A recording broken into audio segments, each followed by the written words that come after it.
शांति। आज 23 सितंबर 2024 के साकार मधुर महावाक्य हैं मधुबन से। आज मीठे बाप दादा जी ने कहा, मीठे बच्चे, अंदर में दिन रात बाबा बाबा चलता रहे तो अपार खुशी रहेगी। बुद्धि में रहेगा बाबा हमें कुबेर का खजाना देने आए हैं। प्रश्न है, बाबा किन बच्चों को ऑनेस्ट यानी कि ईमानदार फूल कहते हैं, उनकी निशानी सुनाओ। उत्तर है, ऑनेस्ट फूल वह है जो कभी भी माया के वश नहीं होते हैं, माया की खिटपिट में नहीं आते हैं। ऐसे ऑनेस्ट फूल लास्ट में आते भी फास्ट जाने का पुरुषार्थ करते हैं। वे पुरानों से भी आगे जाने का लक्ष्य रखते हैं। अपने अवगुणों को निकालने के पुरुषार्थ में रहते हैं, दूसरों के अवगुणों को नहीं देखते। ओम शांति। शिव भगवान वाच, वह हुआ रूहानी बाप, क्योंकि शिव तो सुप्रीम रूह है ना, आत्मा है ना। बाप तो रोज रोज नई नई बातें समझाते रहते हैं। गीता सुनाने वाले सन्यासी आदि बहुत हैं, वह बाप को याद कर ना सके। बाबा अक्षर कभी उनके मुख से निकल ना सके।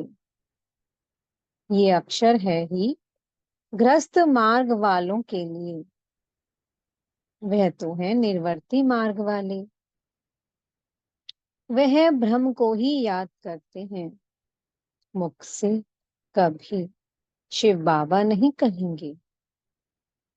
भल तुम जांच करो, समझो कि बड़े बड़े विद्वान सन्यासी चिन्मयानंद आदि गीता सुनाते हैं। ऐसे नहीं कि वह गीता का भगवान श्री कृष्ण को समझ उनसे योग लगा सकते हैं। नहीं, वह तो फिर भी ब्रह्म के साथ योग लगाने वाले ब्रह्मज्ञानी व तत्व ज्ञानी हैं। श्री कृष्ण को कभी कोई बाबा कहे, ये हो नहीं सकता। तो श्री कृष्ण गीता सुनाने वाला बाबा तो नहीं ठहराना।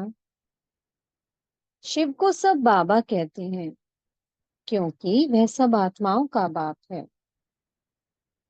सब आत्माएं उनको पुकारती हैं, परम पिता परमात्मा, वो है सुप्रीम, परम है, क्योंकि परम धाम में रहने वाला है। तुम भी सब परम धाम में रहते हो, परंतु उनको परमात्मा कहते हैं। वह कभी पुनर्जन्म में नहीं आते हैं।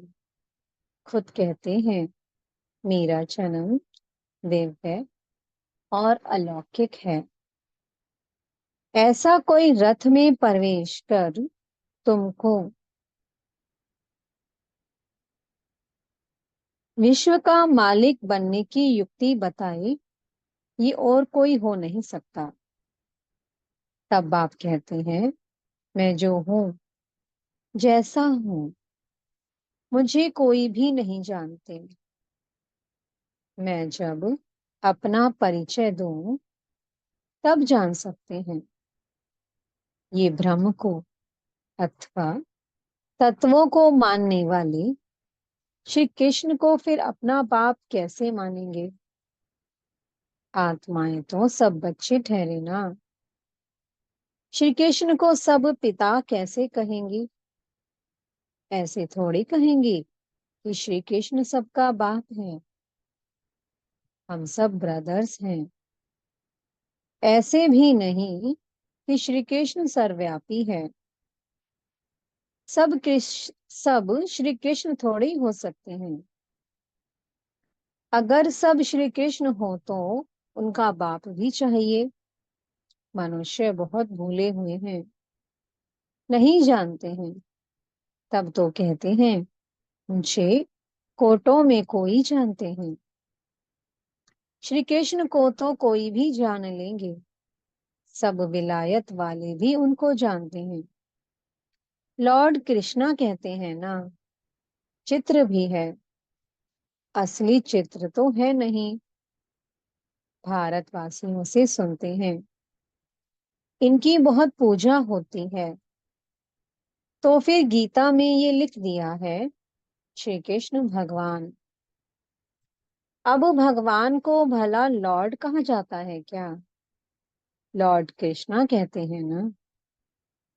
लॉर्ड का टाइटल वास्तव में बड़े आदमी को मिलता है, वह तो सबको देते रहते हैं, इसलिए कहा जाता है अंधेर नगरी। कोई भी पतित मनुष्य को लॉर्ड कह देते हैं। कहाँ ये आज के पतित मनुष्य और कहाँ शिव व श्री कृष्ण, कितना फर्क है। कहाँ तो आज के पतित मनुष्य और कहाँ श्री कृष्ण और शिव बाबा, कोई कंपैरिजन नहीं। बाप कहते हैं जो तुमको ज्ञान देता हूँ वह फिर गुम हो जाता है, मैं ही आकर नई दुनिया स्थापन करता हूँ। ज्ञान भी मैं अभी ही देता हूँ, मैं जब ज्ञान दूं तभी बच्चे सुने, मेरे बगैर कोई सुना ना सके। जानते ही नहीं हैं क्या सन्यासी शिव बाबा को याद कर सकते हैं? वह कह भी नहीं सकते कि निराकार गॉड को याद करो। तब सुना है बहुत पढ़े लिखे मनुष्य भी समझते नहीं हैं। अब आप समझाते हैं श्री कृष्ण भगवान नहीं, मनुष्य तो उनको ही भगवान कहते रहते हैं। कितना फर्क हो गया है। बाप तो बच्चों को बैठ पढ़ाते हैं, वह बाप टीचर गुरु भी है। शिव बाबा सबको बैठ समझाते हैं, ना समझने के कारण त्रिमूर्ति में शिव रखते ही नहीं, ब्रह्म को रखते हैं, सॉरी ब्रह्मा को रखते हैं, जिसको प्रजापिता ब्रह्मा कहते हैं, प्रजा को रचने वाला। परंतु उनको भगवान नहीं कहेंगे, भगवान प्रजा नहीं रचते हैं। भगवान के तो सब आत्माएं बच्चे हैं, फिर कोई द्वारा प्रजा रचते हैं। तुमको किसने अडॉप्ट किया? ब्रह्मा द्वारा बाप ने अडॉप्ट किया। ब्राह्मण जब बनेंगे तभी तो देवता बनेंगे। ये बात तो तुमने कभी सुनी नहीं है। प्रजापिता का भी जरूर पार्ट है, एक्ट चाहिए ना। इतनी प्रजा कहाँ से आएगी? कुक वंशावली में तो हो ना सके। वह कुक वंशावली ब्राह्मण कहेंगे, हमारा सरनेम है ब्राह्मण। नाम तो सबका अलग अलग है। प्रजापिता ब्रह्मा तो कहते ही तब हैं जब शिव बाबा इनमें प्रवेश करें। ये नई बातें हैं। बाप खुद कहते हैं मुझे कोई जानते नहीं, सृष्टि चक्र को भी नहीं जानते। तब तो ऋषि मुनि सब नेति नेति कह गए हैं, ना परमात्मा को ना परमात्मा की रचना को जानते हैं। बाप कहते हैं जब मैं आकर अपना परिचय दूं तब ही जाने। इन देवताओं को वहां ये पता थोड़ी पड़ता है कि हमने ये राज्य कैसे पाया। इनमें ज्ञान होता ही नहीं, पद पा लिया फिर ज्ञान की दरकार नहीं। ज्ञान चाहिए ही सदगति के लिए, ये तो सदगति को पाए हुए हैं। ये बड़ी समझने की गुइया बातें हैं, समझदार ही समझे। बाकी जो बूढ़ी बूढ़ी माताएं हैं, उनमें इतनी बुद्धि तो है नहीं। वह भी ड्रामा प्लान अनुसार हर एक का अपना पार्ट है। ऐसे तो नहीं कहेंगे, हे ईश्वर बुद्धि दो। सबको एक जैसी बुद्धि हम दें तो सब नारायण बन जाएंगे। सब एक तो के ऊपर गद्दी पर बैठेंगे क्या? हाँ, एम ऑब्जेक्ट है ये बनने की। सब पुरुषार्थ कर रहे हैं नर से नारायण बनने का। बनेंगे तो पुरुषार्थ अनुसार ना। अगर सब हाथ उठाएं, हम नारायण बनेंगे, तो बाप को अंदर में हंसी आएगी ना। सब एक जैसे बन कैसे सकते हैं? नंबरवार तो होते हैं ना। Narayan the first, second, third. जैसे Edward the first, second, third होते हैं ना।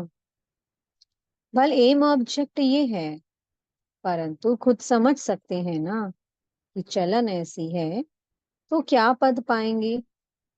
पुरुषार्थ तो जरूर करना है। बाबा नंबरवार फूल ले आते हैं।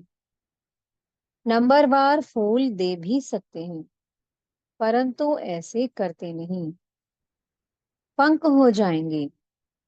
बाबा जानते हैं। देखेंगे कौन जास्ती सर्विस कर रहे हैं। ये अच्छा फूल है। पीछे नंबरवार तो होते ही हैं, बहुत पुराने भी बैठे हैं, परंतु उनमें नए नए बड़े बड़े अच्छे फूल हैं। कहेंगे ये नंबर 1 ऑनेस्ट फूल है। कोई खिटपिट ईर्ष्या आदि इनमें नहीं है। बहुतों में कुछ ना कुछ खामियां जरूर हैं। संपूर्ण तो कोई को कह नहीं सकते। 16 कला संपूर्ण बनने के लिए बहुत मेहनत चाहिए। अभी कोई संपूर्ण बन ना सके। अभी तो अच्छे अच्छे बच्चों में भी ईर्ष्या बहुत है। खामियां तो है ना। बाप जानते हैं सब किस किस प्रकार का पुरुषार्थ कर रहे हैं। दुनिया वाले क्या जाने। वह तो कुछ समझते नहीं, बहुत थोड़े समझते हैं।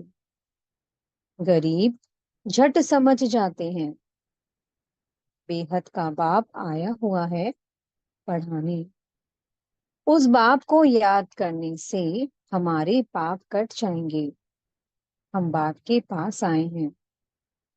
बाबा से नई दुनिया का वर्षा जरूर मिलेगा। नंबरवार तो होते ही हैं, 100 से लेकर 1 नंबर तक। परंतु बाप को जान लिया, थोड़ा भी सुना तो स्वर्ग में जरूर आएंगे। 21 जन्मों के लिए स्वर्ग में आना कोई कम है क्या? ऐसे तो नहीं। कोई मरता है तो कहेंगे कि 21 जन्म के लिए स्वर्ग में गया। स्वर्ग है ही कहाँ। कितनी मिसअंडरस्टैंडिंग कर दी है। बड़े बड़े अच्छे लोग भी कहते हैं कि फलाना स्वर्ग पधारा। स्वर्ग कहते किसको हैं? अर्थ कुछ भी नहीं समझते। ये सिर्फ तुम ही जानते हो तुम भी मनुष्य, परंतु तुम ब्राह्मण बने हो। अपने को ब्राह्मण ही कहलाते हो। तुम ब्राह्मणों का एक बाप दादा है।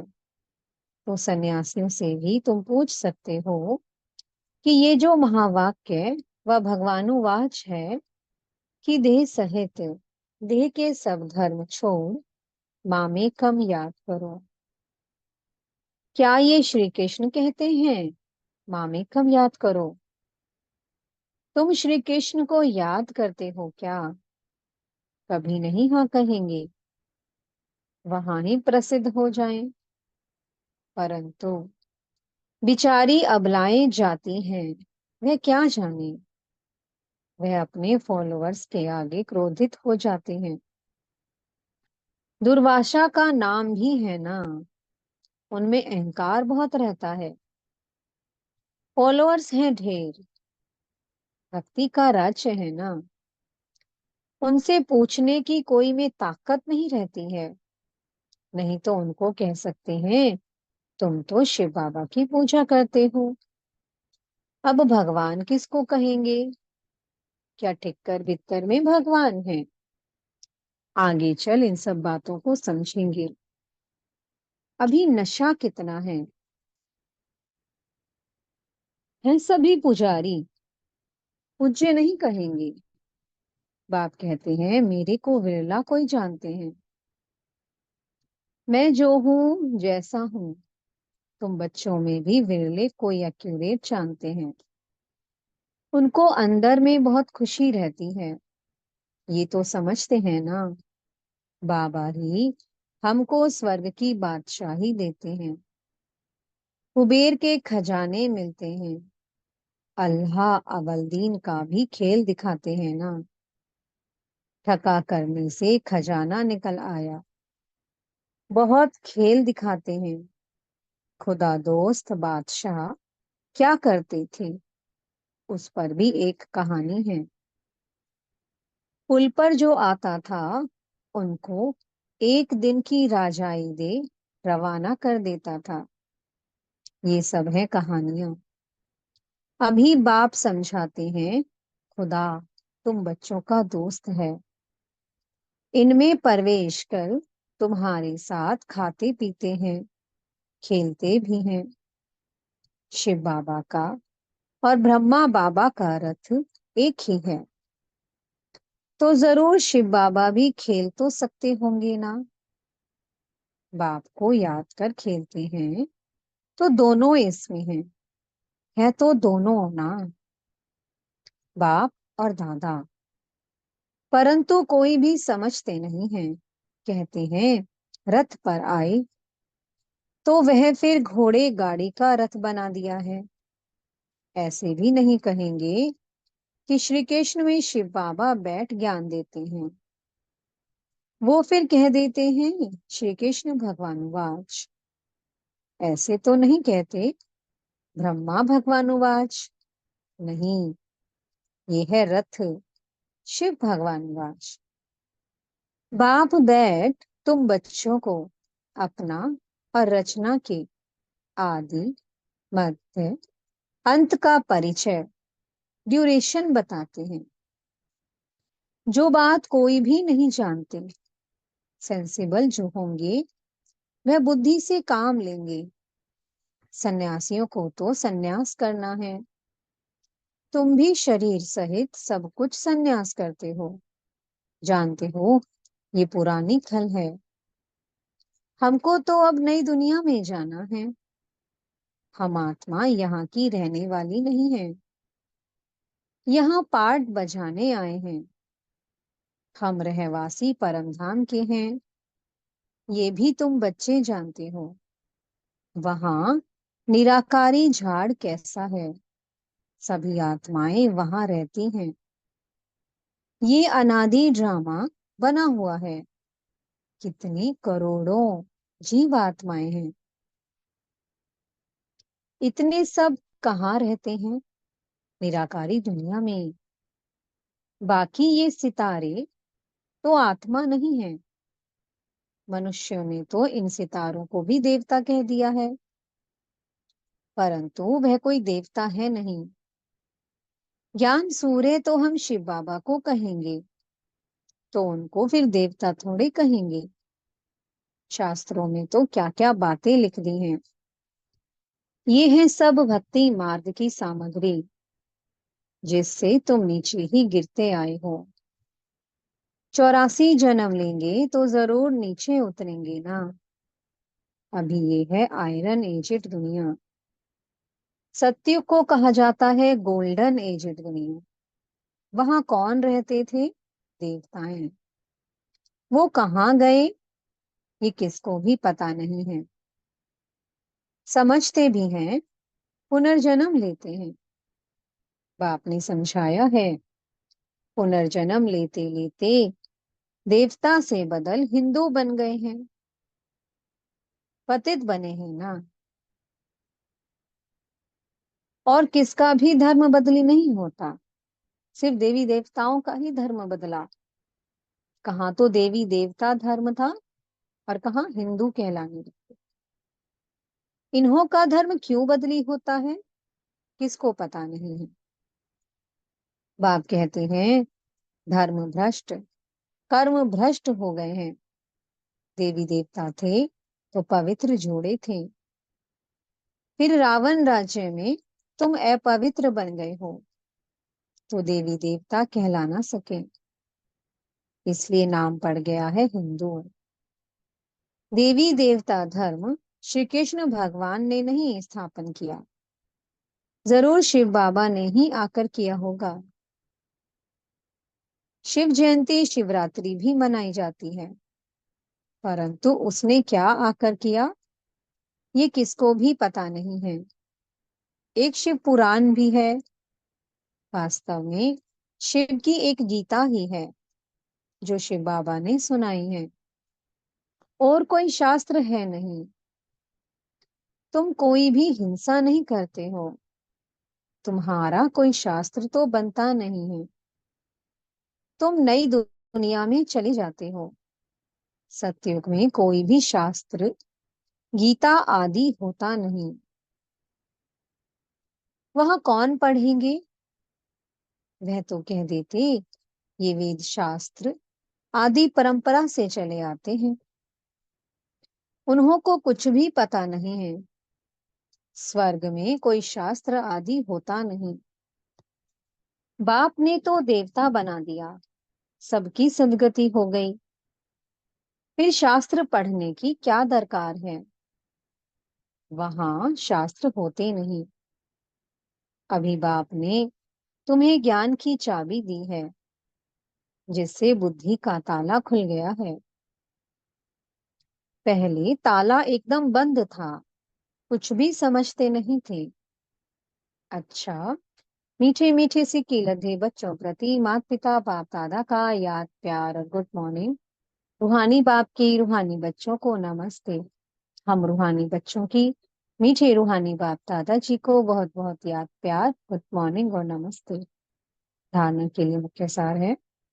पहला पॉइंट, किसी से भी ईर्ष्या आदि नहीं करनी है। खामियां निकाल संपूर्ण बनने का पुरुषार्थ करना है। पढ़ाई से उच्च पद पाना है। दूसरा पॉइंट है, शरीर सहित सब कुछ संन्यास करना है। किसी भी प्रकार की हिंसा नहीं करनी है, अहंकार नहीं रखना है।